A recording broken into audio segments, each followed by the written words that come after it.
The dust devils were dancing across the prairie when Cole Anderson first saw the woman collapsed at his gate, a bundle pressed against her chest that moved with the faint rhythm of life.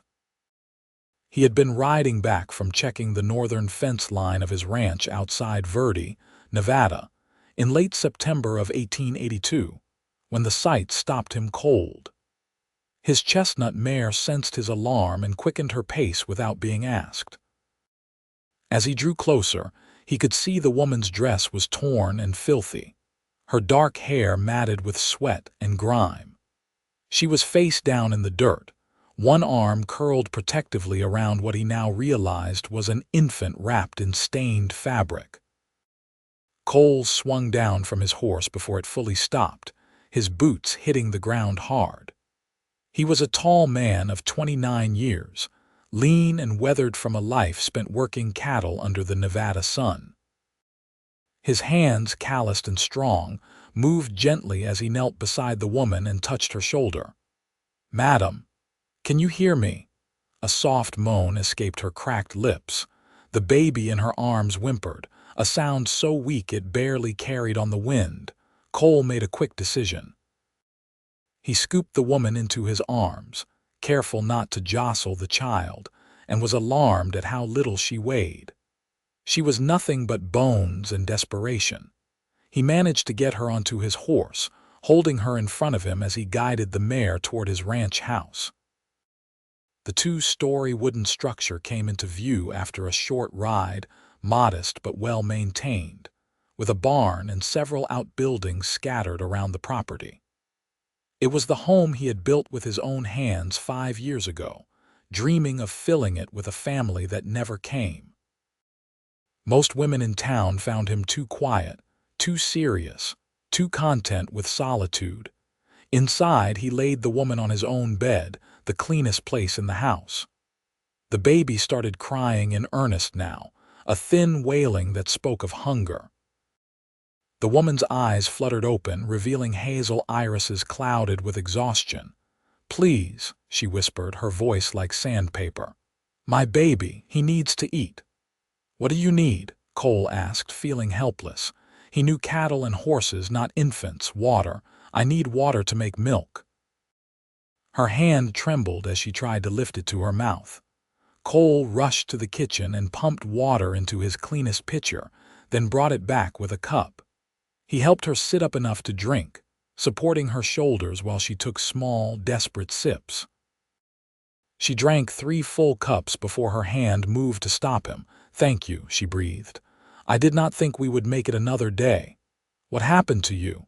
Where did you come from? Let me feed my son first, then I will tell you everything." Her hands shook as she unbuttoned her dress. Cole quickly turned his back, giving her privacy, and retreated to the doorway. He stood there listening to the sounds of the baby nursing, the small, satisfied noises replacing the desperate cries. It was perhaps 20 minutes before she spoke again. "My name is Catherine Fletcher. This is my son, Daniel. He is 4 months old." Her voice was stronger now, though still weak. "We walked here from a mining camp 2 days north of here, maybe more. I lost track of time." Cole turned back to face her. She had managed to button her dress and now held the baby against her shoulder, patting his back gently. In the lamplight, he could see she was younger than he had first thought, perhaps 22 or 23, with fine features that would be pretty once she was clean and healthy. "Why were you at a mining camp?" he asked, pulling a chair closer to the bed. Catherine looked down at her son, her expression becoming distant. "My husband, Thomas, thought he would strike it rich in silver. We came from Illinois 6 months ago. He was so sure this was our future, our fortune." She paused, and Cole saw tears gathering in her eyes. "He died 3 weeks ago. A mine collapse. They pulled his body out 2 days later." "I am sorry for your loss, madam," she nodded, accepting his condolences. "The other miners, they were kind at first. They took up a collection for us. But it ran out quickly, and there was no work for a woman with a baby. The camp boss said I could stay if I—" She stopped, her jaw tightening. I refused. I would not do what he suggested, so he forced me to leave. He said I had one day to get out or his men would make me regret staying. Cole felt anger rising in his chest. He had seen enough of the mining camps to know how rough they could be, how little value was placed on human decency when money was involved. I started walking south because someone said there were ranches this way, that maybe I could find work as a cook or laundress. I had a little food, but it ran out yesterday. I ran out of water this morning. I saw your gate and I thought perhaps I could make it to the house, but I suppose I did not. She looked up at him with those hazel eyes, now clearer and more focused. You saved our lives. I do not know how I can ever repay you. You do not need to repay me, Cole said gruffly. It is what any decent person would do. In my experience, decent people are rarer than you might think. She adjusted the baby in her arms. Daniel had fallen asleep, his tiny face peaceful for the first time since Cole had found them.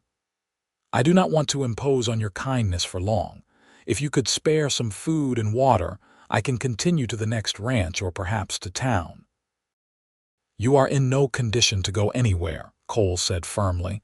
You need rest and food. The baby needs you to be strong. You will stay here until you are recovered. I cannot ask you to do that. You do not even know me. You are not asking, I am offering. He stood up, suddenly uncomfortable with the intensity of her gaze. I will heat some broth. You need to eat something gentle on your stomach. There is a wash basin over there if you want to clean up a bit. He left before she could protest further, retreating to the kitchen where he felt more in control. He had beef broth from yesterday's dinner that he heated on the stove, and he cut some bread into small pieces. His mind was racing as he prepared the food. What was he doing? He lived alone by choice, had been content with his solitude. Now he had a widow and her baby under his roof, and something in him had shifted the moment he saw her lying in that dust. When he returned with the tray, Catherine had managed to wash her face and hands. Her dark hair was still tangled, but her skin was cleaner, revealing a complexion that had been fair before the sun and hardship had left their marks. She had laid the baby beside her on the bed, surrounded by pillows so he could not roll. This smells wonderful, she said as he set the tray on her lap. I cannot remember the last time I had hot food. He watched as she ate slowly, carefully, obviously trying not to make herself sick by eating too quickly. Her manners were good, refined even. She had not always been desperate. You said you came from Illinois, he asked, settling back into the chair. Yes, Chicago. My father was a banker. Thomas was a clerk in his office. She took another spoonful of broth. We married 2 years ago. I was 21. Thomas was 25. My father did not approve. He said Thomas was too ambitious, too much of a dreamer. But I loved him, and I thought his dreams were romantic. I thought we would build something wonderful together. Her voice caught. My father was right. Thomas spent every penny we had getting us here and setting up at the mine. When he died, there was nothing left. I wrote to my father, but I received no reply. I think he has disowned me. That is a hard thing, Cole said quietly. Yes. She finished the broth and started on the bread. What about you, Mr. Anderson? How does a rancher end up living alone out here? Just Cole, please. I am not much for formality. He leaned back, considering how much to tell her. I came here 7 years ago from Colorado. Worked for a big cattle outfit for 2 years, saved every penny, then bought this land and started building. It is not much, but it is mine. It seems like a good life. It is quiet anyway, lonely, the word hung between them, too accurate to deny. Sometimes, he admitted, but I am used to my own company. Catherine finished the bread and set the tray aside. Thank you, Cole, for all of this. I truly do not know what would have happened to us if you had not found us. You do not need to keep thanking me. But I do. Kindness should be acknowledged. She yawned suddenly, unable to suppress it. "I am sorry, I am exhausted." "Sleep," he said, standing and taking the tray. "I will be in the next room if you need anything. There is a chamber pot under the bed." "Where will you sleep?" "I have a sofa downstairs. It is comfortable enough." She started to protest, but another yawn overtook her. "I will make this up to you somehow," she murmured, her eyes already closing. Cole left her there, closing the door softly behind him. In the kitchen, he washed the dishes and then stood at the window, looking out at the darkening prairie. The wind was picking up, carrying the scent of sage and dust. He had lived alone for so long that the sound of another person's breathing in his house felt strange and unsettling, but not unwelcome. That night, he lay on the sofa listening to the old house settle around him. Twice he heard the baby cry, and both times he heard Catherine's soft voice soothing him. He found himself wondering about her life in Chicago, about the woman she had been before hardship had stripped everything away. There was strength in her, he could see that. She had walked for days with a baby, desperate and starving, but she had not given up. Morning came with the pale light of early autumn. Cole woke early as always, his body clock attuned to the rhythms of ranch life. He made coffee and started breakfast, cooking more than he normally would. He was frying eggs and salt pork when he heard footsteps on the stairs. Catherine appeared in the doorway, the baby in her arms. She had clearly made use of the wash basin again, and though her dress was still dirty and torn, her face was clean and her hair had been combed and braided. In the morning light, he could see she was indeed pretty, with delicate features and eyes that held both sadness and determination. "Good morning," she said. "Something smells wonderful. Are you hungry?" "Starving, actually. I think my stomach has remembered what food is supposed to be." She smiled, and he felt something warm unfold in his chest. "May I help with anything? You can sit and let me take care of it. You need to rest and recover." She sat at the small kitchen table, positioning Daniel in her lap where he could look around with wide, curious eyes. "He seems better this morning," she said. "More alert. I was so worried about him." Cole brought her a plate piled with food and a cup of coffee.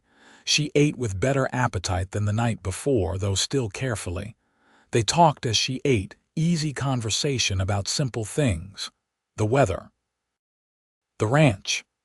The town of Verde, which was small but growing, servicing the ranches and farms in the area as well as the railroad that had come through recently. "I should go into town today," Cole said. "Get some supplies. Do you need anything?" Catherine looked down at her dress, then at the baby. "We need everything, but I have no money to pay for it." "I did not ask if you could pay, I asked what you need." "Cole, I cannot keep accepting your charity. It is not charity, you are my guest." He softened his tone. "Please, Catherine, let me help you. At least until you are strong enough to decide what you want to do next." She was quiet for a long moment, emotions playing across her face, pride warring with necessity. Finally, she nodded. "Thank you. We need clothing for Daniel. He has grown so much in the past weeks, and what he has is falling apart. And if it is not too much, a dress for me, something simple. Mine is beyond repair. I will take care of it. There is a general store in town run by a woman named Martha Hopkins. She will know what you need." After breakfast, Cole hitched up his wagon and prepared for the trip to town. Before he left, he showed Catherine around the house, pointing out where everything was. The kitchen was well stocked, the pantry full of staples.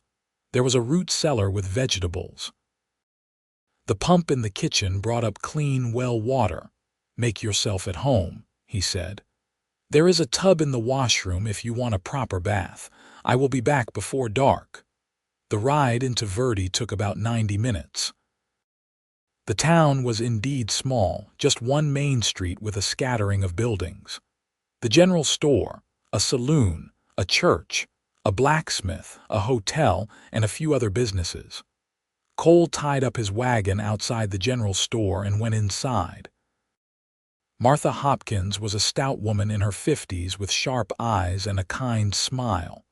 She looked up from the counter where she was organizing bolts of fabric.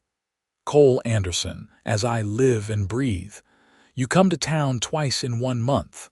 What is the occasion?" Cole had always liked Martha. She was direct and honest, with no patience for gossip, though she heard plenty of it running the store. "I need some supplies, Martha, some of them a bit unusual." Her eyebrows rose with interest. "Oh, do tell." "I need clothing for a baby, a boy about 4 months old, and a dress for a woman." Young, slender, about this tall. He held his hand at approximately Catherine's height. "Simple but decent." Martha's eyes widened. "Cole Anderson, do you have something to tell me? I took in a widow and her baby. She was stranded on the road, nearly dead. She needs help." The interest in Martha's eyes transformed into compassion. "Oh, the poor thing. Of course I will help. Does she have anything else she needs? Undergarments? Shoes?" "Everything, I think. She lost everything when her husband died at a mining camp up north." "Those camps are terrible places," Martha said, shaking her head. She began pulling items from shelves and drawers, moving with efficient purpose. "How old is this widow?" 23, I think she said. "Her name is Catherine Fletcher." Martha paused, giving him a long look. "And you took her into your home, just like that? What was I supposed to do? Let her die in the road? Of course not. It is just very like you, Cole.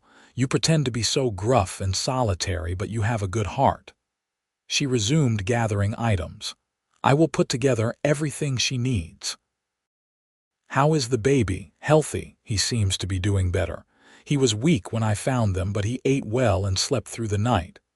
Martha assembled an impressive pile on the counter.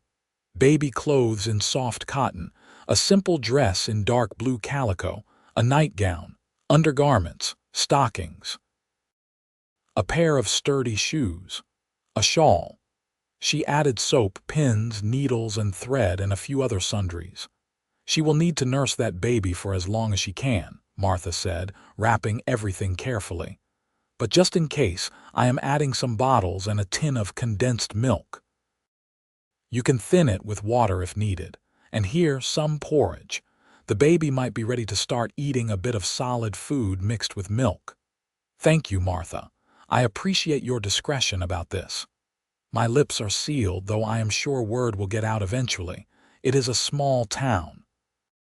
She calculated the total, and Cole paid without hesitation, though it was more than he usually spent in a month.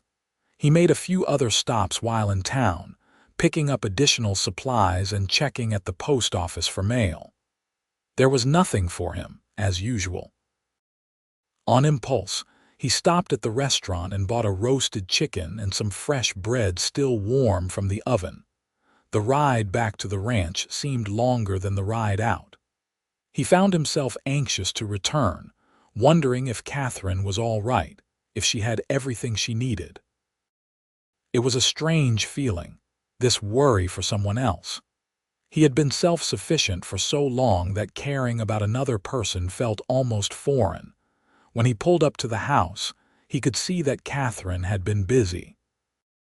Laundry hung on the line he had strung between two posts, flapping in the breeze.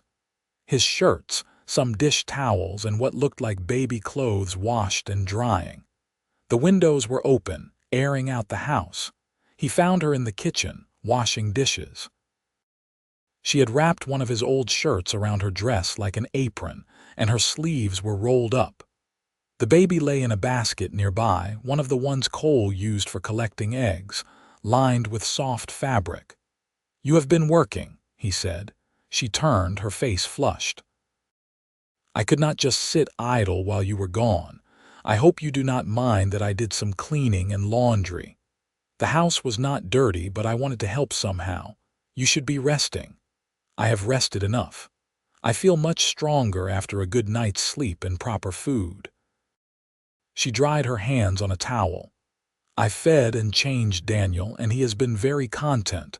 I think he knows we are safe now." Cole set the packages on the table. "I brought these for you. Martha Hopkins at the general store helped me pick everything out." Catherine's eyes widened as she began unwrapping the packages. Her hands trembled slightly as she pulled out the baby clothes first, examining each piece with wonder. "These are beautiful, so soft and clean." Then she found the dress, holding it up against herself. "Cole, this is too much." "It is what you need. Martha said there are undergarments and shoes too." She tried to think of everything. Catherine's eyes filled with tears. "I do not understand why you are being so kind to us. You do not even know us." Cole shifted uncomfortably, never good with emotional displays. "Maybe that is exactly why I can help. I do not have any preconceptions or judgments. I just see someone who needs help and I have the means to provide it." She wiped her eyes with the back of her hand. "You are a good man, Cole Anderson. A truly good man." "I also brought dinner," he said, changing the subject. He pulled out the wrapped chicken and bread. "I thought you might enjoy something you did not have to cook." They ate together at the kitchen table, the baby sleeping peacefully in his basket. The chicken was tender and flavorful, the bread crusty and soft at the same time. Catherine ate with genuine pleasure, savoring each bite. "This is delicious," she said. "I had forgotten what good food tastes like." "Tell me about Chicago," Cole said. "What was your life like there?" Catherine's expression grew wistful. "It was comfortable. My mother died when I was young, so it was just my father and me. He gave me everything. Education from a good school, music lessons, beautiful clothes. He wanted me to marry well to someone established in society. Instead, I fell in love with one of his clerks." She smiled sadly. "Thomas was handsome and charming. He talked about all the wonderful things we would do together, the places we would see. My father saw through it, but I did not, or I did not want to." "Did you love him?" "Yes, I truly did. Maybe that is what hurts most. I loved him even when his dreams took us further and further from security. Even when I was pregnant and living in a tent at the mining camp. I kept believing that somehow it would all work out, that his optimism would be rewarded." She looked down at her plate. "And then the mine collapsed and it was over. All the dreams, all the plans, gone in an instant. What will you do now? I do not know. I need to find work, save money. But no one wants to hire a woman with a baby, and I have no skills beyond running a household and playing the piano. Neither of those things is very useful out here." She looked up at him. "I was wondering if perhaps I could work for you, not for money since I owe you so much already, but I could cook and clean, tend a garden if you have one, earn my keep at least." Cole considered this. The practical part of him knew it made sense. He could use help around the ranch, and it would give her time to recover and plan her next steps. But another part of him, a part he had not listened to in a long time, warned him about spending too much time with this woman. She was beautiful and sad and brave, and he was already feeling things he had no right to feel. "Let us try it for a while," he said finally. "See how it works out, but you need to promise me something." "What?" "If you want to leave, if you find another situation, you will tell me honestly. You will not stay out of obligation. I promise." She reached across the table and put her hand over his. Her skin was soft despite the roughness of recent hardship. "Thank you, Cole, for everything." That night, Catherine bathed and changed into her new clothes. Cole stayed outside, tending to the animals and finding tasks to keep himself busy until full dark. When he finally came inside, she was sitting in the rocking chair by the fireplace, nursing the baby. She had pulled a blanket over herself for modesty, but there was something intensely intimate about the scene. The lamplight cast warm shadows across her face, and her expression was peaceful and content. "There is leftover chicken if you are hungry," she said softly. "Thank you. I will clean up first." He escaped upstairs to his room, which still smelled faintly of the lavender soap she had used. He washed quickly and changed his shirt, then returned downstairs, where he ate a cold supper standing at the counter. Catherine had finished nursing and was rocking the baby gently. "He is almost asleep," she whispered. "Where should he sleep? I do not want to impose on your bedroom another night. There is a small room off the kitchen. It was meant to be a pantry, but it has a window. We could put a bed in there for you. For tonight, the bedroom is fine. I am comfortable on the sofa. Tomorrow, then, we can arrange something better." She stood carefully, cradling Daniel. "Good night, Cole. Thank you again for everything today." "Good night, Catherine." He watched her climb the stairs, then settled onto the sofa with a blanket. Sleep was a long time coming. He kept thinking about the woman upstairs, about the weight of her hand on his, about the trust in her eyes when she looked at him. He had been alone for so long by choice, had convinced himself he preferred it that way. Now he was not so sure. The next few days fell into a comfortable routine. Cole woke early and did his morning chores, then came in for breakfast that Catherine prepared. She was a good cook, better than him, and she seemed to take genuine pleasure in creating proper meals.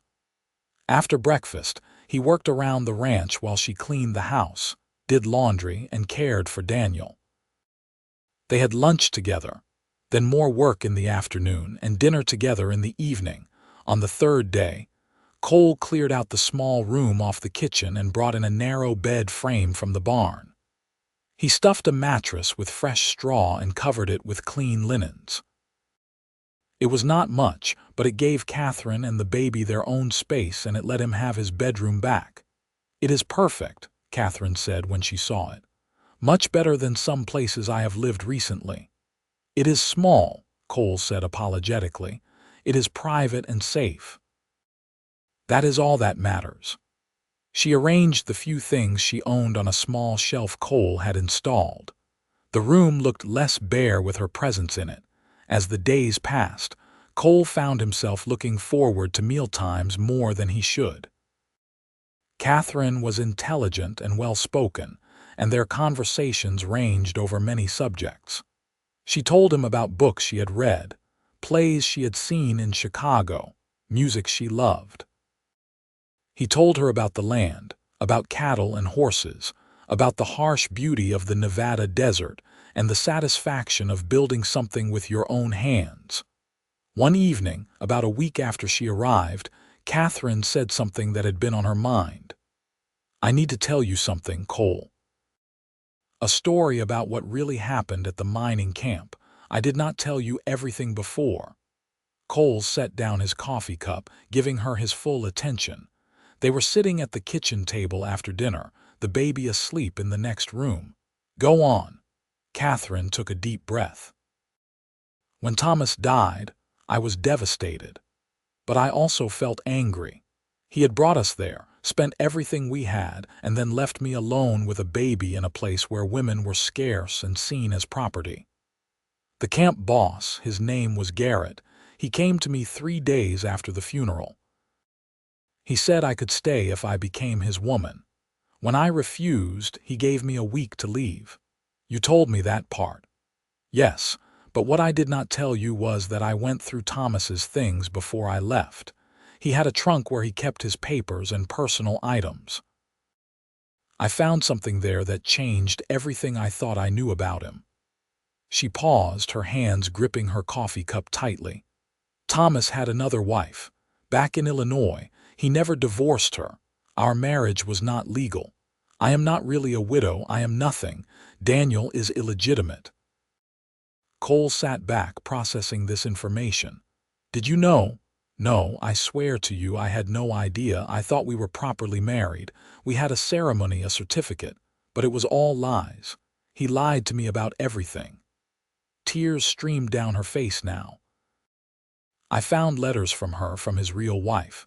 She was looking for him, demanding money. There were debts, Cole, so many debts, people looking for him. That is why he really came west. He was running away and he took me with him."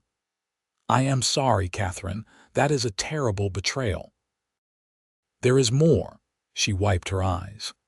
Garrett found out somehow. Maybe he went through Thomas's trunk after I left. He sent men after me. That is why I was so desperate to get away, why I walked until I collapsed. I was not just running from poverty. I was running from men who wanted to use my husband's bigamy against me, who threatened to expose me and take Daniel away if I did not do what they wanted. Cole felt cold anger settling in his gut. They threatened your child. They said that as an illegitimate baby born to an unmarried woman, Daniel had no rights, that they could claim I was unfit and take him, that I would have no legal standing to fight them because I was not who I claimed to be. She was shaking now. I was so scared, Cole. I am still scared. What if they find me? What if they take my baby? Cole reached across the table and took both her hands in his. Listen to me, Catherine. You are safe here. I will not let anyone take your son. I do not care what papers say or do not say. You are a good mother and Daniel is your child. That is all that matters. But the law is not always just, and it is even less reliable out here. But I have friends in town, people who will stand with me. If anyone comes looking for you, they will have to go through me first. She looked at him with such hope and gratitude that it made his chest ache. Why are you doing this? Why do you care so much about us? It was a fair question, one he had been asking himself. At first, it was just about helping someone in need. But now, after getting to know you, after seeing how strong you are and how much you love your son, I care because you matter. Both of you matter. Catherine stood up suddenly and came around the table. Before Cole realized what she intended, she leaned down and kissed his cheek. Thank you, she whispered. Thank you for seeing me as a person, not just a scandal or a problem. Cole sat frozen, his skin burning where her lips had touched. Catherine, I should check on Daniel, she said quickly, retreating to her small room and closing the door. Cole sat alone in the kitchen for a long time, his hand touching his cheek. Something had shifted between them, something he was not sure he was ready to acknowledge. He had told himself he was just helping someone in need, being a good neighbor. But the truth was becoming harder to ignore. He was falling for her, for this complicated, brave woman who had been betrayed and abandoned but had not given up, for her fierce love for her child, for the way she smiled when she talked about books and music, for the strength she showed every day. But what could he offer her? He was just a rancher with a modest spread, a man who had chosen solitude over the complications of society. She had come from a life of education and culture. When she recovered, when she was strong again, would she really want to stay in this isolated place with a man like him? The next morning, there was an awkwardness between them that had not been there before. Catherine focused intently on making breakfast, avoiding eye contact. Cole fumbled with his coffee cup and nearly spilled it twice. I need to ride out to the far pasture today, he said finally. Check on the cattle. I will be gone most of the day. Of course.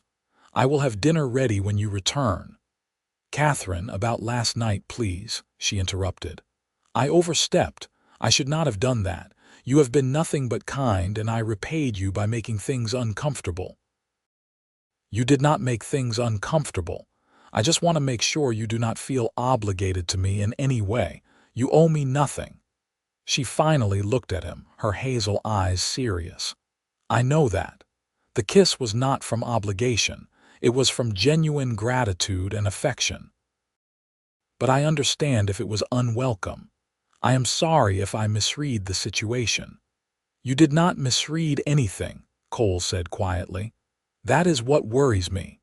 He left before she could respond, riding out across his land with his thoughts in turmoil. The cattle were fine, grazing contentedly in the autumn grass. He fixed a section of fence that had come loose and checked the water sources. The physical work usually cleared his mind, but today it just gave him more time to think. He was attracted to Catherine. More than attracted. He cared about her welfare, about her happiness. He liked having her in his house, liked hearing her voice and her laughter.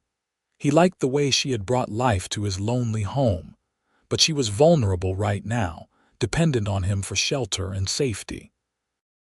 Any relationship that developed under those circumstances would be built on an uneven foundation. The ethical thing would be to help her get on her feet, perhaps find her work in town or passage somewhere else where she could start fresh. But the thought of her leaving made his chest tight with a feeling he did not want to name. When he returned to the ranch that evening, the house smelled of baking bread and roasting meat. Catherine had made a pot roast with vegetables, and there was an apple pie cooling on the counter. "Where did you get apples?" he asked. "I found a few jars of preserved apples in the root cellar. I hope you do not mind that I used them." "Of course not. It smells wonderful." They ate dinner with careful politeness, both of them dancing around the tension between them. Finally, after the dishes were cleared and the baby was asleep, Catherine spoke. "Cole, we need to talk about this, about us, about whatever is or is not happening here." He nodded slowly. "You are right." She sat down across from him at the table. "I need you to know something. When I kissed you last night, it was not because I felt obligated or because I was trying to secure my place here. It was because I have feelings for you. Real feelings. You are kind and strong and decent, and you make me feel safe for the first time in longer than I can remember. But I also know that I am in a terrible position. I am dependent on you, hiding from my past, caring for an illegitimate child. I am not exactly a good prospect for any kind of future." "Let me tell you what I see," Cole said. "I see a woman who loved her husband even when he did not deserve it. A woman who walked through the desert with a baby rather than compromise her dignity. A woman who is smart and capable and brave. I see someone I enjoy spending time with, someone who has brought warmth to a house that has been cold for too long. But I do not want you to feel trapped here. I do not want you to turn to me because I am your only option. You deserve better than that. You deserve to choose freely, without desperation or dependence clouding your judgment." Catherine reached across the table and took his hand. "What if I am choosing freely? What if I am telling you that even if I had a dozen other options, I would want to be here? Would you believe me?" Cole looked at their joined hands. Her fingers were slender and soft, but her grip was strong. "I want to believe you. Then believe me. I am not asking you to marry me or make any grand promises. I am just asking you to acknowledge that there is something between us, something real and good. Can we at least be honest about that?" He met her eyes and saw no deception there, no calculation, just hope and sincerity. "Yes," he said. "I can be honest about that. There is something between us. I care about you, Catherine, more than I probably should." She smiled, a real smile that lit up her face. "Then that is enough for now.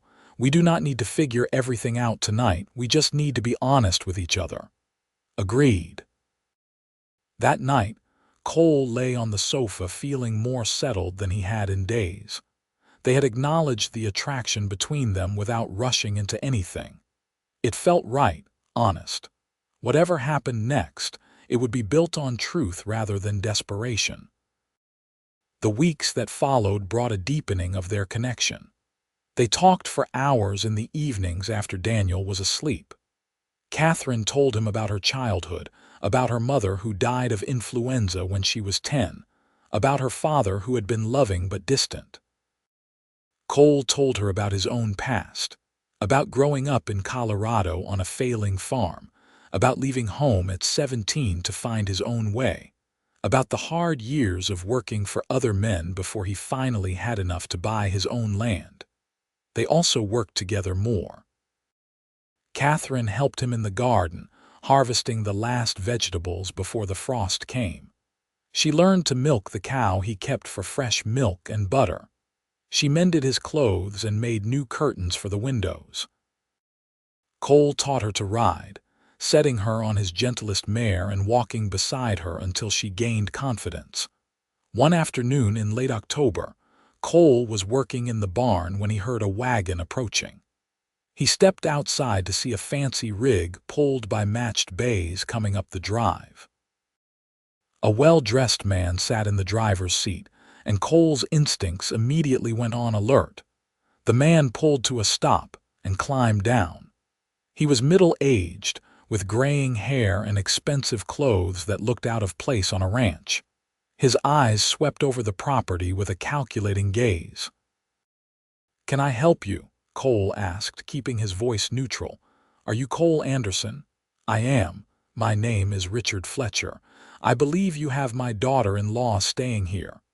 Cole felt his muscles tense. "What makes you think that? Do not play games with me, young man." "I have had investigators looking for Catherine since she ran away from the mining camp. They tracked her to this ranch. I want to see her." "Why?" Richard's expression hardened. "That is between family members. Now, is she here or not?" Before Cole could answer, Catherine appeared in the doorway of the house, Daniel in her arms. "Richard," she said, her voice cold. "What are you doing here, Catherine? Thank God you are safe. I have been so worried about you." He started toward her, but Cole stepped in his path. "She does not look happy to see you," Cole said quietly. "Stay out of this," Richard snapped. "This is a family matter." Catherine walked forward until she stood beside Cole. "Richard is Thomas's father," she said. "And no, I am not happy to see him." He knew Cole. He knew that Thomas was already married. He helped him hide it. Richard had the grace to look uncomfortable. "That is not entirely true. I knew about his first marriage, yes, but I thought he had divorced her. I did not know he was committing bigamy when he married you." "But you knew he was running from debts. You knew he was taking me into danger, and you did nothing to stop him." Catherine's voice was shaking but strong. "Why are you here now, Richard? What do you want?" "I want to take you and my grandson home, back to Illinois where you belong." "You are family, Catherine. You should not be living like this, dependent on strangers." "Cole is not a stranger. He is the man who saved our lives when your son's choices nearly killed us. He has shown us more kindness in a few weeks than your family showed us in 2 years. Be reasonable, Catherine. You cannot stay here forever. What kind of life is this for a child? You need security, respectability. I can provide that." "At what cost?" Catherine asked. "What do you want from me, Richard?" The older man sighed. "Thomas's first wife has agreed to a divorce. It will be final in a few months. Once it is, we can have your marriage to Thomas formally recognized posthumously. Daniel will be legitimate. He will be my heir. I have no other grandchildren, Catherine. I want to do right by the boy." Catherine stared at him. "You want to do right by Daniel? Where were you when we were starving at the mining camp? Where were you when your son was lying dead in the ground? You knew where we were, Richard. You could have helped us then." "I did not know how bad things were. Thomas wrote and said everything was fine." "Thomas lied about everything." "Surely you knew that about your own son." Catherine shifted Daniel in her arms. "I do not want your money or your name. Daniel and I are fine here. For now, perhaps, but winter is coming. This rancher cannot provide for you forever. What happens when he gets tired of having you here? What happens when people start talking about your situation?" Richard's voice took on a harder edge. "You have no legal rights, Catherine. You are not a widow in the eyes of the law. You are an unwed mother. If I wanted to, I could make trouble for you. I could claim you are unfit. Take the boy." Cole stepped forward, his jaw tight. "You need to leave. Now. This is not your concern, Mr. Anderson. Catherine is under my protection. That makes it my concern. You have made your offer. She has refused. There is nothing more to discuss." Richard looked between them, his expression calculating. "I see how things are here. How convenient for you, Mr. Anderson, to have a beautiful woman and a baby to play house with. But make no mistake, this will not last. Catherine is educated and refined. She comes from a good family. Eventually, she will realize she does not belong in a place like this with a man like you." "That is enough," Catherine said sharply. "You do not know Cole. You do not know anything about our situation. I am staying here by choice. If I wanted to leave, I could, but I do not want to. This place, this man, has given me something your family never did: honesty and respect." Richard straightened his coat. "Fine. Stay here if you want. But when you change your mind, when reality sets in, you will find me at the International Hotel in Reno. I will be there for another week, settling Thomas's affairs. After that, I am returning to Illinois. This is your chance, Catherine. Think carefully about what you are giving up." He climbed back into his wagon and drove away, leaving a cloud of dust in his wake. Catherine stood rigid until he was out of sight, then she seemed to collapse inward. Cole caught her elbow, steadying her. "Come inside," he said gently. In the kitchen, he settled her at the table and made tea while she held Daniel. Her hands were shaking. "I am sorry," she said. "I should have known he would find me eventually."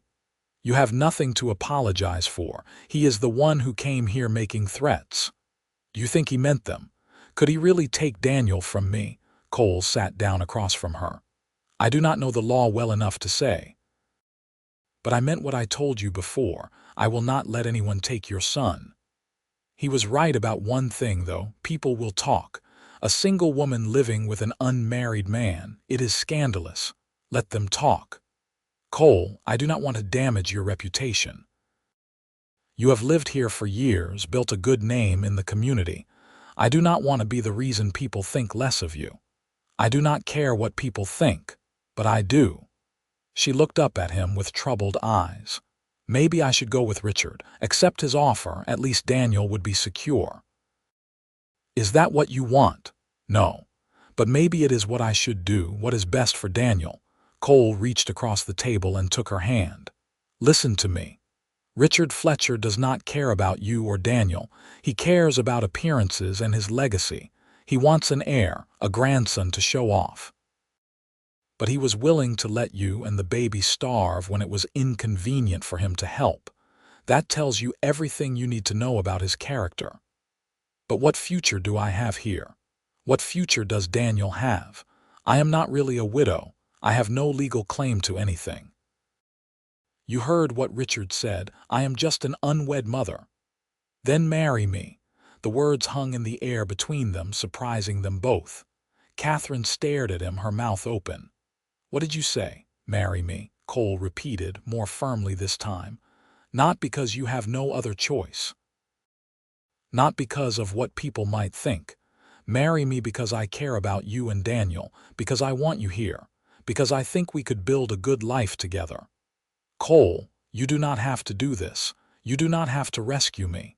I am not trying to rescue you. I am trying to be honest about what I want. You said we should be honest with each other. Well, here is the truth. I have been alone for a long time. I told myself I was happy that way, that I did not need anyone. But since you came here, I have realized I was just existing, not living. You have brought life and warmth into this house. You have made me feel things I thought I was too closed off to feel. I am not good with words, Catherine, but I am asking you to stay. Not as a guest or an employee, as my wife." Tears were streaming down Catherine's face now. "I have feelings for you too, Cole, strong feelings. But what if you regret this? What if you wake up one day and resent me for the complications I brought into your life? Life is complicated no matter what. At least this way we face it together. What about Daniel? He is not your son." "He could be. If you let me, I will raise him as my own. He will have my name, my protection, everything I have to give." Catherine set the baby in his basket and came around the table. She knelt beside Cole's chair, taking both his hands in hers. "Are you sure? Are you absolutely sure this is what you want?" "I am sure." Then yes, I will marry you. Cole pulled her up and kissed her, a gentle kiss that held promise and hope. When they pulled apart, Catherine was smiling through her tears. When? She asked. As soon as possible. We can go into town tomorrow, talk to the minister. If Richard Fletcher is still in Reno, he can be there to see that you are choosing your own path. I should warn you, I come with a lot of baggage. I have a big barn. There is plenty of room for baggage. She laughed, a real laugh that was free of sadness for the first time since he had known her. You are going to make me happy, Cole Anderson. I can feel it. I am certainly going to try. That night they talked until late, making plans for their future. They would marry quickly, before winter set in. Catherine would become Catherine Anderson and Daniel would be legally Cole's son. They would work the ranch together, build it into something they could be proud of. Maybe in time they would have more children. They would create the family that neither of them had ever really had. The next morning, they drove into Verde together. Cole held the reins while Catherine sat beside him with Daniel bundled against the cool morning air. They went first to the general store, where Martha Hopkins greeted them with knowing eyes.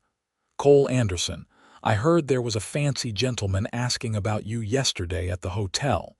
News travels fast. It is a small town. What can I do for you today? We need to see Reverend Matthews.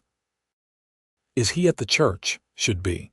Planning a funeral for old Mr. Grimes who passed last week.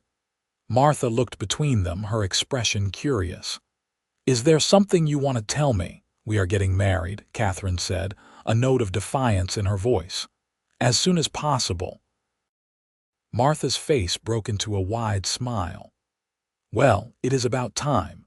I have been waiting for someone to make an honest man out of Cole Anderson for years. Congratulations to you both. They found Reverend Matthews at the small church on the edge of town. He was a young man, earnest and kind, who had come to Verde a year ago fresh from seminary back east. Mr. Anderson, how can I help you? We want to get married, Reverend. Can you perform the ceremony? The Reverend looked at Catherine and the baby, and something shifted in his expression. Understanding, perhaps, or judgment. Of course, do you have a license? We can get one today. There is usually a waiting period. How long? 3 days. Cole nodded. Then we will be back in 3 days. Can you marry us then? I can. Saturday afternoon, if that suits you. They obtained the license from the county clerk, who worked out of a small office in the hotel.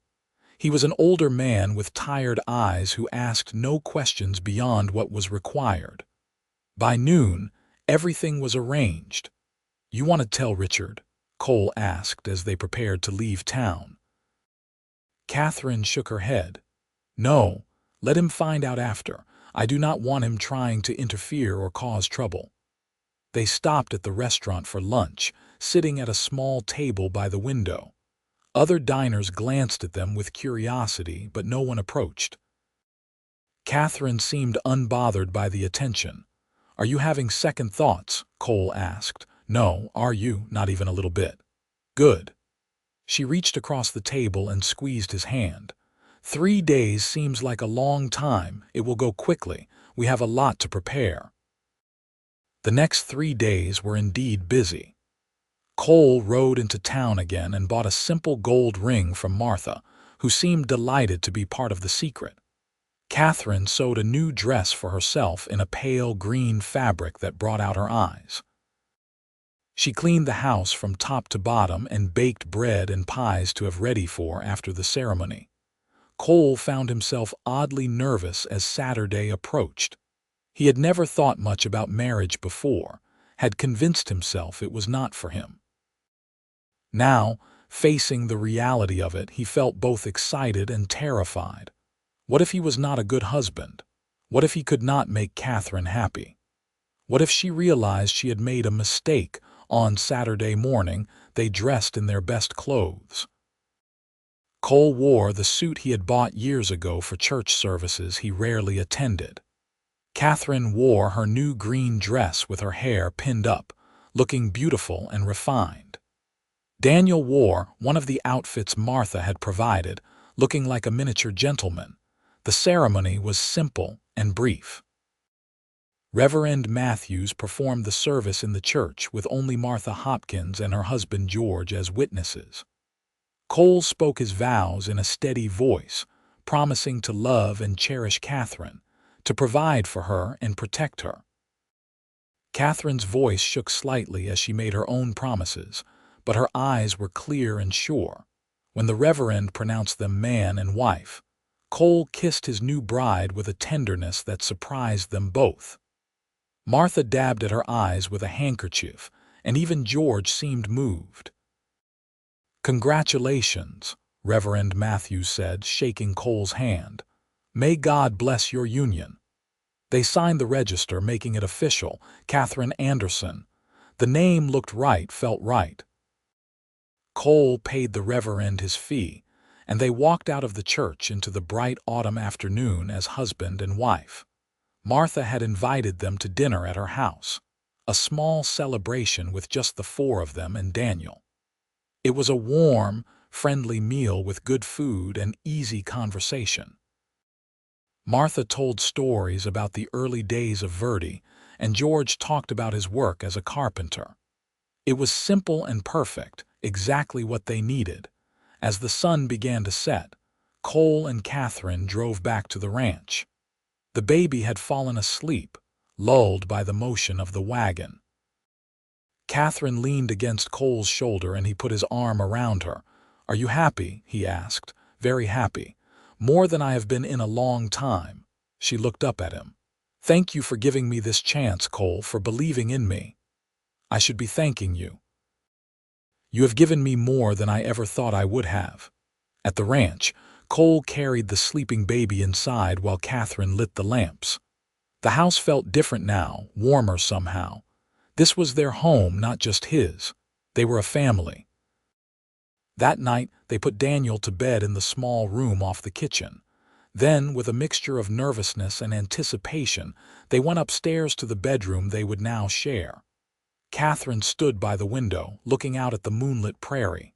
"I am nervous," she admitted. "So am I. I was married before, but it feels different this time, more real somehow." Cole came to stand behind her, placing his hands gently on her shoulders. "We do not have to rush anything. We have all the time in the world." She turned to face him, reaching up to touch his cheek. "I want this, Cole. I want you. I am just afraid I will disappoint you." "You could never disappoint me." He kissed her then, deeply and thoroughly, pouring all his feelings into it. She responded with equal passion, her arms wrapping around his neck.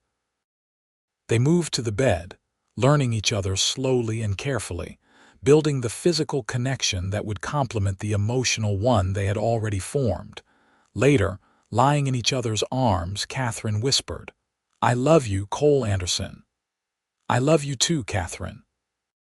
It was the first time either of them had said the words, and they hung in the air like a benediction. Outside, the wind whispered across the prairie. Inside, two lonely people had found each other and created something new and beautiful. The days that followed settled into a new rhythm. Catherine was no longer a guest but the lady of the house, and she took to the role with enthusiasm. She organized the kitchen to her liking, planted bulbs for spring flowers, and began making plans for a larger garden next year. Cole found himself smiling more, laughing more, feeling more at home in his own house than he ever had before. Daniel was growing and thriving. He smiled now, real smiles that lit up his whole face. He reached for things with his chubby hands and made cooing sounds that delighted his mother and his new father. Cole found himself fascinated by the baby, amazed at how quickly he was changing and developing. 2 weeks after the wedding, Cole was working in the barn when he heard a horse approaching. He stepped outside to see Richard Fletcher on a rented horse, his expression thunderous. "Mr. Anderson, I need to speak with Catherine. She is my wife now. You can speak to me." Richard dismounted, moving stiffly. Your wife, you married her 2 weeks ago. It is legal and recorded with the county. Catherine Anderson is her name now, and Daniel is my son. You cannot do this. She is not free to marry. Her first marriage was never properly dissolved. Her first marriage was never legal in the first place. Thomas was already married. The county clerk reviewed all the documents and approved our license. If you have a problem with it, take it up with the law. Richard's face was red with anger. You have no idea what you have done. That woman is a liar and a schemer. She seduced my son, drove him to bankruptcy, and probably got him killed in that mine. That is enough, Cole said, his voice dangerously quiet. You will not speak about my wife that way. She has fooled you just like she fooled Thomas. But you will see the truth eventually. She will ruin you like she ruined him. The door to the house opened and Catherine came out, Daniel in her arms. Richard, stop it. You know none of that is true. Thomas made his own choices. I tried to support him, to be a good wife, even when it meant living in poverty. You cannot blame me for his failures. If you had not married him, he would have stayed in Chicago. He would still be alive. If your son had been honest with me from the beginning, none of this would have happened. He lied to me, Richard, about everything, and you helped him. Catherine's voice was strong, not wavering. I am sorry that Thomas is dead. I truly am, but I will not carry the blame for his choices, and I will not let you poison my marriage or my life with your bitterness. You will regret this, Richard said, turning back to his horse. Both of you will regret it. He rode away, and Cole turned to Catherine. She was shaking slightly but holding herself together. Are you all right? He asked. Yes, he cannot hurt us now. We are legally married. Daniel has your name. There is nothing he can do. He could still cause trouble, spread rumors, make accusations. Let him. We know the truth. That is what matters. Cole put his arm around her, drawing her close. I am proud of you, the way you stood up to him. I learned from you. You do not let anyone push you around. We make a good team. Yes, we do. Winter came to the Nevada desert, bringing cold nights and occasional snow. The ranch work slowed as the cattle huddled together for warmth and the ground froze hard. Cole spent more time close to the house, doing repairs and maintenance projects he had been putting off for years. Catherine proved herself a capable ranch wife. She learned to help with the animals, to preserve food, to manage the household budget carefully. She was smart and resourceful, finding ways to stretch supplies and make the most of what they had. Cole found himself consulting her on decisions about the ranch, valuing her input and perspective. In December, Martha Hopkins came to visit, bringing fabric and supplies. I thought you might want to start sewing some baby clothes, she said, her eyes twinkling. Catherine blushed. How did you know I have eyes, dear? You have that glow about you. When are you due? Late summer, I think. August, maybe. Cole had been checking the barn doors when he heard this news. He came inside quickly. You are pregnant. I was going to tell you tonight. I wanted to be sure. He crossed the room and pulled her into his arms. That is wonderful news. You are happy, very happy. Martha beamed. Congratulations to you both. A summer baby is a blessing. The weather is warm and the food is plentiful. After Martha left, Cole and Catherine sat together by the fire. Daniel was playing on a blanket at their feet, rolling back and forth and grabbing at his toes. Are you really happy about the baby? Catherine asked. You did not sign up to have children so soon. I am thrilled. Daniel will have a brother or sister. We will be a real family. We are already a real family. You know what I mean. This baby will be ours together, created from our love. Catherine leaned her head on his shoulder. I never thought I would be this happy again. After Thomas died, I thought my life was over. I thought I would spend the rest of my days struggling and alone. Then you found me. We found each other. The winter passed peacefully.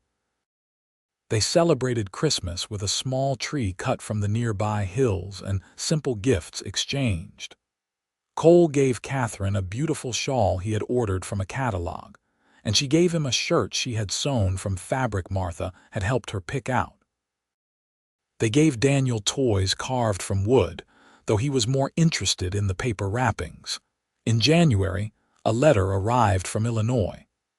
Catherine opened it with trembling hands, recognizing her father's handwriting. Cole stood beside her as she read it. "He says Richard Fletcher came to see him," she said slowly. "Told him the whole story about Thomas's bigamy and my marriage to you. My father writes that he wants to see me, to meet his grandson. He says he is sorry for cutting me off, that he regrets his pride and stubbornness. What do you want to do? I do not know. Part of me wants to see him, to let him be part of Daniel's life. But part of me is still hurt and angry. He abandoned me when I needed him most. You do not have to decide right away. Think about it." Catherine folded the letter carefully.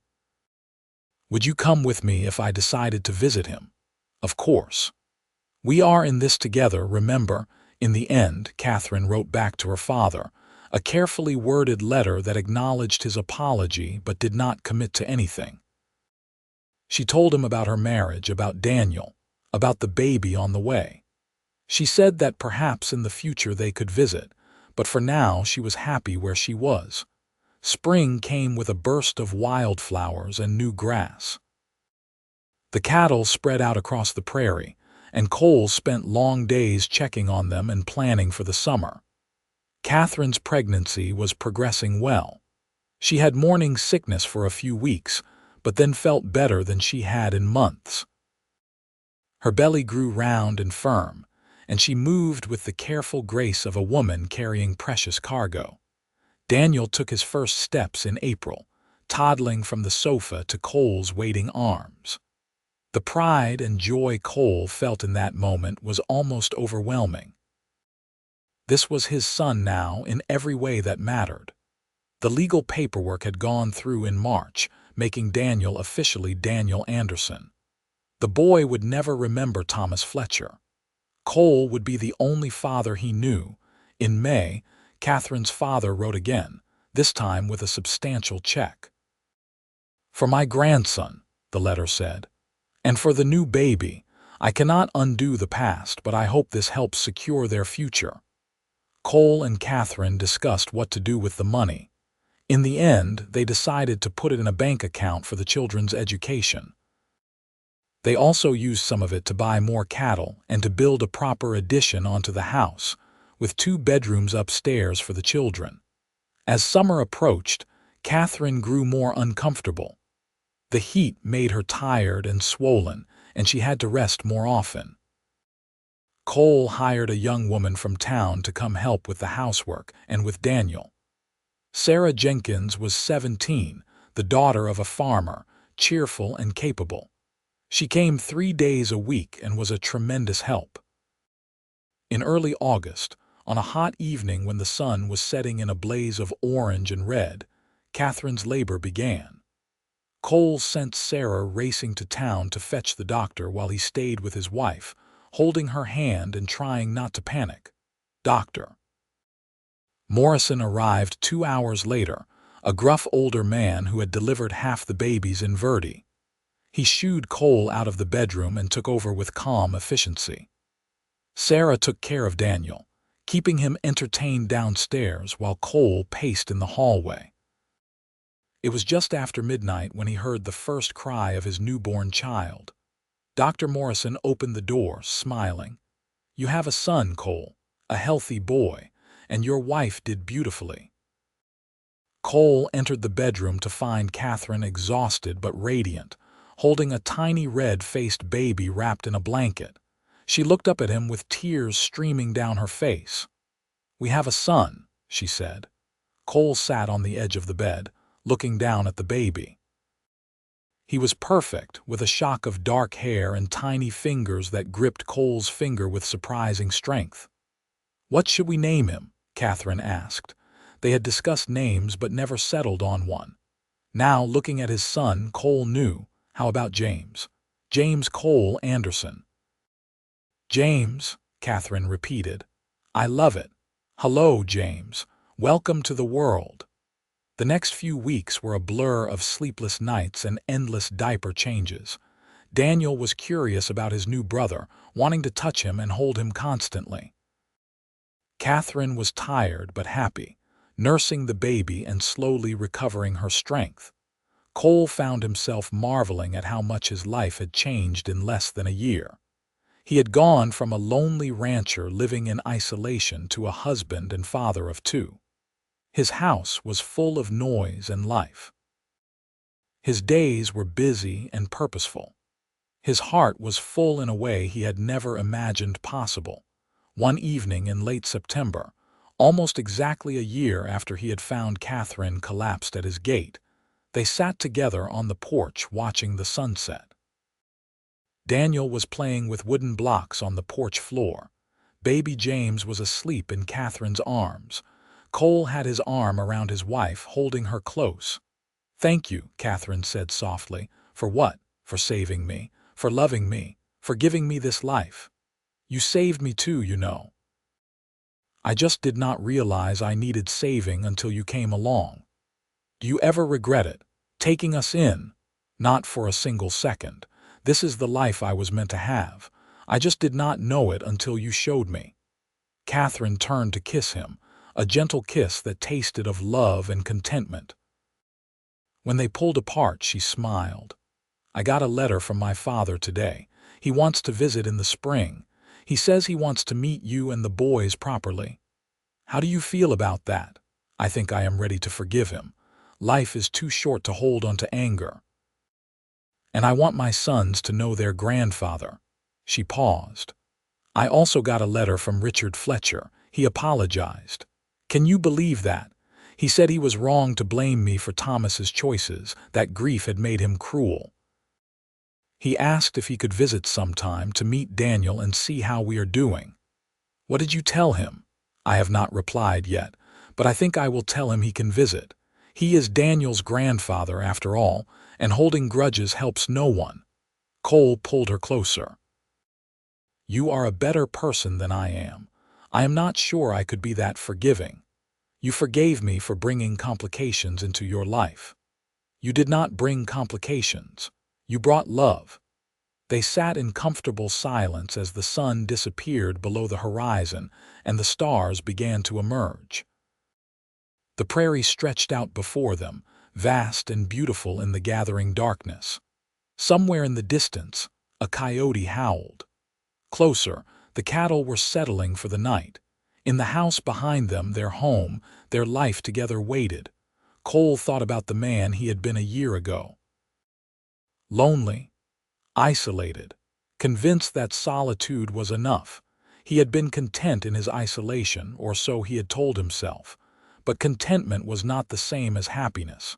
Contentment was accepting what you had and not asking for more. Happiness was having something so good that you could not imagine life without it. Catherine had brought him happiness. She had brought him love and family and purpose. She had taken his empty house and turned it into a home. She had taken his solitary existence and made it a shared adventure. She had given him children to raise and love, a future to build toward. The story she had told him that first night, the story of her husband's betrayal and her desperate flight, had indeed changed everything. Not because of the facts of her situation, but because of what it revealed about her character, her strength, her resilience, her determination to protect her child no matter the cost. Those qualities had drawn him to her, had made him fall in love with her, had convinced him to take a chance on something he had never thought he wanted. What are you thinking about? Catherine asked, interrupting his reverie. About how lucky I am. About how one decision to help someone in need changed my entire life. Do you ever wonder what would have happened if you had ridden past that day, if you had not stopped? No, because I did stop, and everything that followed was exactly what was meant to happen. Daniel abandoned his blocks and toddled over to climb into his father's lap. Cole lifted him easily, settling the boy against his chest. The child yawned and snuggled close, his thumb finding its way to his mouth. "He is getting so big," Catherine observed. "Soon he will be too big to carry." "Then we will just have to have more babies to carry," Cole said with a grin. "Let me recover from this one first," Catherine laughed. "But yes, I would like more children. A big family. This house full of love and laughter." "That sounds perfect." As the night deepened, they eventually went inside. Cole carried Daniel up to his new bedroom and tucked him into the small bed they had built for him. Catherine nursed James one more time and settled him in the cradle beside their bed. Then finally they climbed into bed together, tired but content. "I love you," Catherine whispered in the darkness. "I love you too. More than I knew it was possible to love someone. We are going to have a good life, are not we? We already do." The months turned into years. The ranch prospered under their combined efforts. Cole expanded the herd, and Catherine proved to have a knack for managing the finances. They built a larger barn and bought more land. Daniel grew into a bright, energetic boy who loved working with his father and learning about the cattle and horses. James was quieter, more thoughtful, but equally sweet. In the spring of 1884, Catherine's father came to visit. Henry Fletcher was a tall, distinguished man in his 60s, with white hair and Catherine's hazel eyes. The meeting was awkward at first, but Daniel and James broke the ice, charming their grandfather with their antics. By the end of the week-long visit, Henry was reconciled with his daughter, and he returned to Chicago with promises to visit again soon. Richard Fletcher visited that summer. He was subdued and humble, clearly trying to make amends. He brought expensive gifts for the boys and spent hours holding them, talking to them, telling them stories about their father Thomas. Cole found that he could not hate the man. Richard had lost his son and lashed out in grief. Now he was trying to heal, trying to be part of his grandson's life in whatever way was allowed. Catherine was gracious and kind, accepting his apology and giving him the chance to be a grandfather. That fall, Catherine announced she was pregnant again. This time, the baby was a girl born in early summer of 1885. They named her Emily Rose Anderson, and she had her mother's dark hair and her father's blue eyes. She was a happy baby, quick to smile and laugh, adored by her older brothers who treated her like a princess. Life settled into a comfortable pattern. The ranch continued to grow and prosper. Cole hired a few ranch hands to help with the work, young men from town who were reliable and honest. Catherine became involved in the community, helping to establish a small school in Verdi and volunteering at the church. Daniel started school when he turned 6, proving to be a good student who loved reading and mathematics. In 1887, Catherine gave birth to twin boys, Samuel and Thomas. They named the second twin after Catherine's first husband at her request. "He was not a perfect man," she said, "but he gave me Daniel, and that is something to honor." Cole agreed, understanding that the past was part of who they were, not something to be erased but something to be acknowledged and learned from. With 5 children, the house was always full of noise and activity. There were arguments and laughter, tears and triumphs. Cole taught the boys to ride and rope and work the cattle. Catherine taught them all to read and write and think. They raised their children to be kind and strong, to value honesty and hard work, to treat others with respect. Years passed. The children grew. Daniel decided he wanted to be a doctor and eventually went to San Francisco to study medicine. James took over more and more of the ranch work, proving to have his father's talent for it.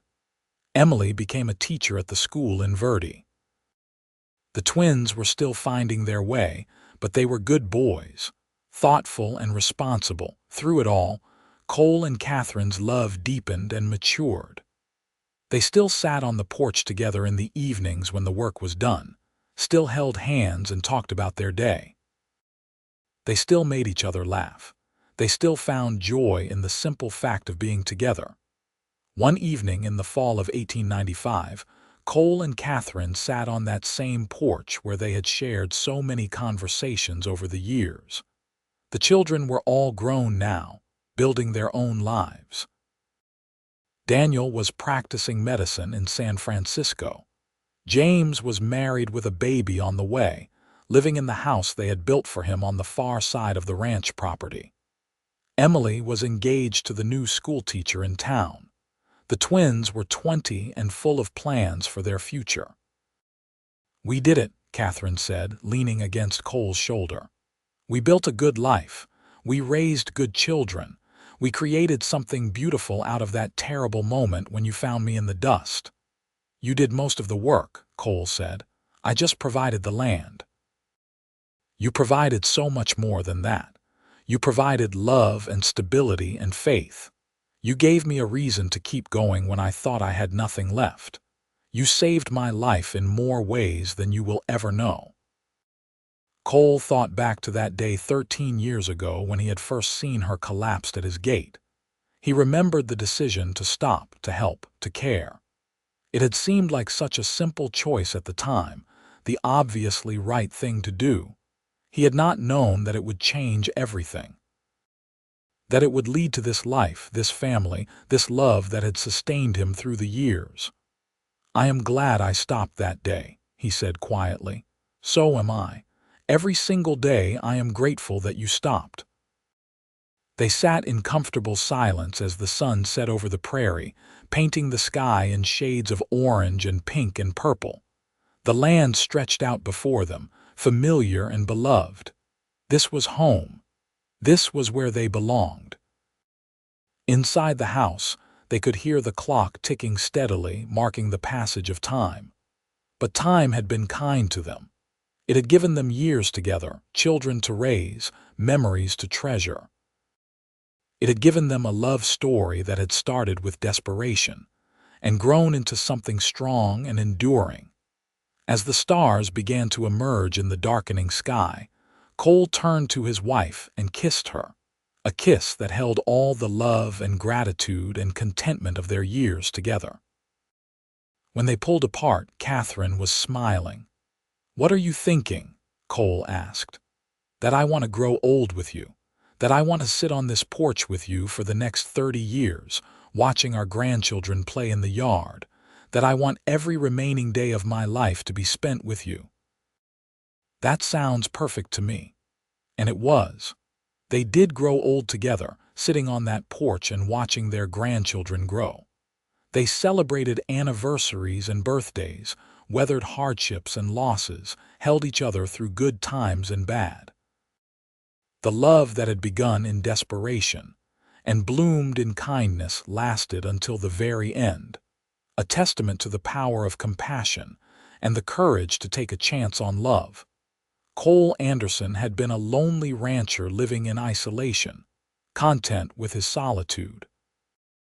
Then he took in a starving widow and her baby, and she told him a story that changed everything. Not just the facts of her desperate situation, but the deeper truth of her character and strength. That story led to love, to family, to a life richer and fuller than he had ever imagined possible. And every day for the rest of his life, he was grateful for the decision to stop, to help, to care. Because that decision had brought him everything that mattered. It had brought him home,